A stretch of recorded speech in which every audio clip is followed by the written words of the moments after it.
Philae vous propose une série de filtres pour affiner ou élargir vos résultats. Vous allez vite comprendre pourquoi ils sont si utiles et pratiques pour trouver exactement ce que vous cherchez. Passons-les en revue. Le filtre sur les noms élargit ou restreint la recherche. Ce filtre est donc primordial car vous savez que l'orthographe des noms est très aléatoire.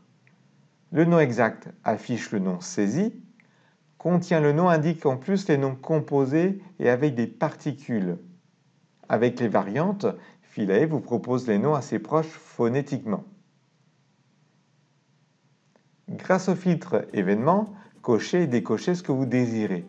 Vous cherchez par exemple le décès d'un ancêtre, inutile d'afficher les naissances et les mariages. Pointez l'événement désiré, puis cliquez sur Seul. Enfin, cliquez sur Appliquer ma sélection pour valider votre choix. Cliquez simplement sur tous les événements pour tout revoir.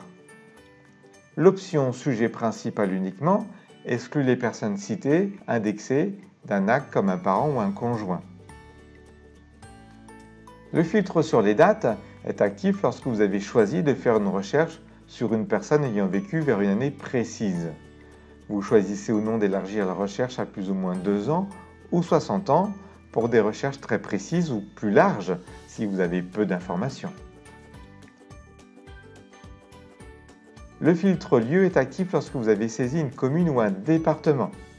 Comme pour les dates, si le filtre est grisé, c'est qu'il faut ajouter un lieu dans la recherche. Plus le nom est fréquent et plus vous devrez faire appel à ce filtre pour limiter les résultats.